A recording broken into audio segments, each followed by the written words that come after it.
Hello and welcome to another episode of Around the Verse. I'm Sandy Gardiner. And I'm Chris Roberts. In this week's update, we'll see and hear more about the state of FOIP and VOIP. Check back in on the exciting world of mining improvements, take a look at contract missions with the narrative team, and tickle the ivories in the constellation Phoenix. But first, let's see what's new from our community. So last weekend, an organization called Vashtar Industrial organized an event called the Shubin Shuffle. And folks, the Shubin Shuffle is brought to you in part by Terra Mills.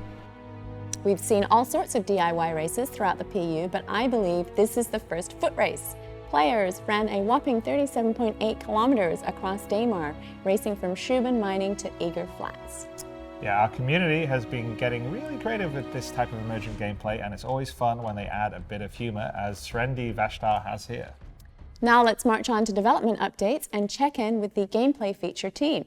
They've been working on some core tech that represents the first steps towards enabling a much more streamlined workflow for designing and implementing user interfaces into the game. This preliminary node graph tool shows how a designer can iterate on UI display logic quickly in real time, without needing to wait on engineers to make simple changes. This tech will be useful for things like weapons and ammo displays, comm array screens, MFDs in ships, the new storage lockers, and more. Here we see on the roadmap that several new NPC mission givers are being worked on for up-and-coming releases. And while they stand to bring more personality to the PU, a big part of the Star Citizen mission system continues to be built around mobiGlas contracts. Let's go to Will Weisebaum for some insight in how these missions are conceived and designed. When working on contracts this past week, a lot of it's been going through the kind of high level with Luke and the live design team about what mechanics we're going to have available in 3.3 and how that's going to be affecting current missions and what new missions can we create to tie into that. Previously, a lot of the contracts were, even though they were randomized and procedurally generated, there was still, the logic of them was very much hard-coded by the designer. So they said, this mission can use location X, Y, and Z. So now for the future, what we want to do as we're adding more and more locations and Stanton's getting bigger and bigger, to have to go back and update every single mission every time you add a new location is very time costly. So we've been going back and working together to retrofit stuff so it works off a system that can be automatically updated through tagging. For players, what they'll be seeing is that the same missions will be able to start utilizing the new locations as soon as we add them, which will hopefully give a broader experience and send them traveling throughout Stanton's system. Here we see early modular work on a Lorville transit station. We've seen concept and reference art for these train platforms in past episodes, and I think we can expect to see much more of the city at CitizenCon.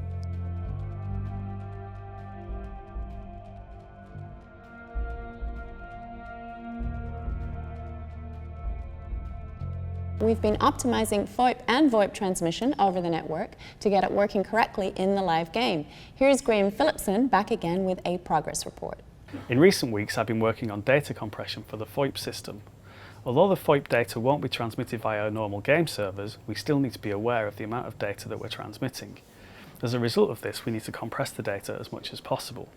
In the case of the facial data, we have a few options available. For example, we can scale the bit depth of the animation values, and we can also apply level of detail culling to those animation values that express more subtle movements in the face when the player is at a distance from the camera.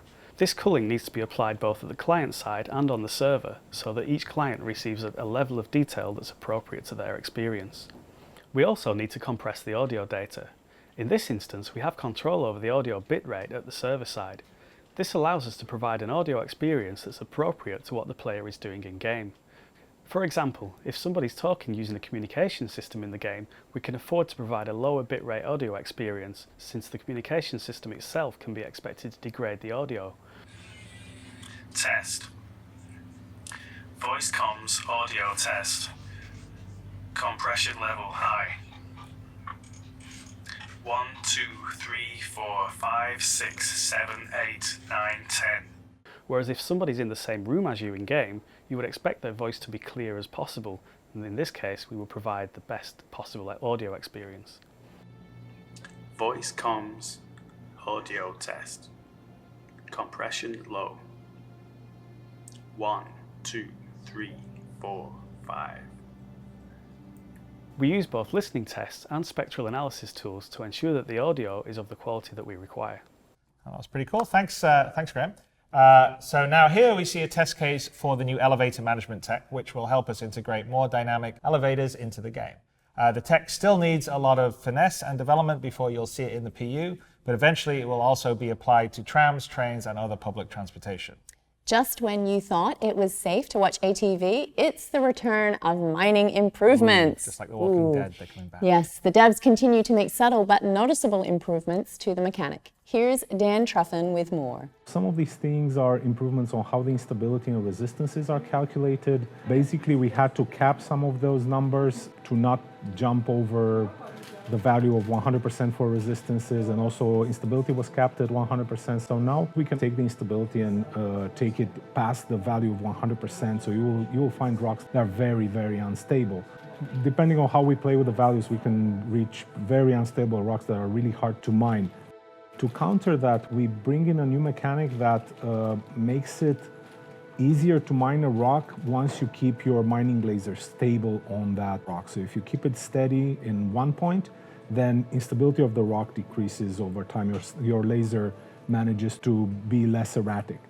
Work continues on rest stops, with asymmetrical exteriors being the current focus. The procedural tech team is adding more false shot fronts and advertisements to bring these locations to life. We've been exploring rest stops in our procedural layout tool, and we want to achieve more variation and have asymmetry in the scene.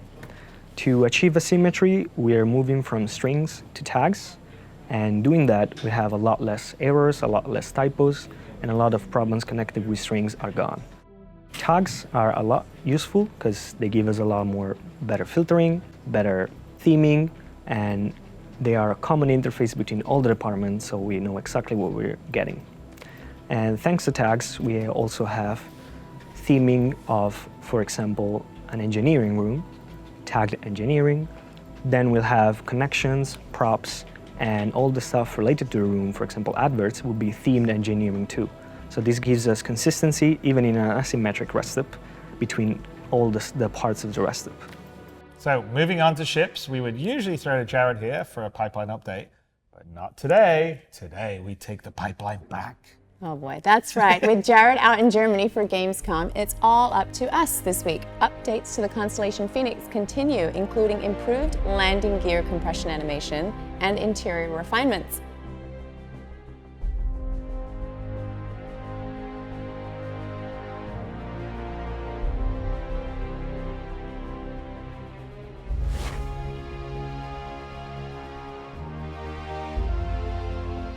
Here we get a first look at the Sentinel piano, and it's pretty slick.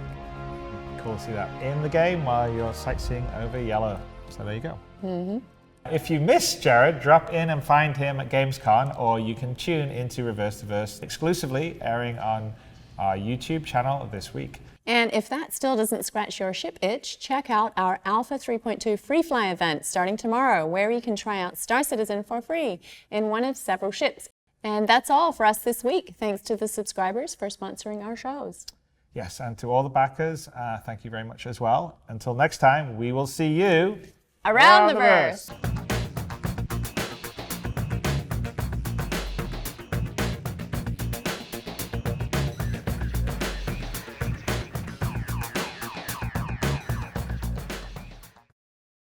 Thanks for watching. For the latest and greatest in Star Citizen and Squadron 42, you can subscribe to our channel, or you can check out some of the other shows, and you can also head to our website at www.robertsspaceindustries.com. Thank you very much for watching.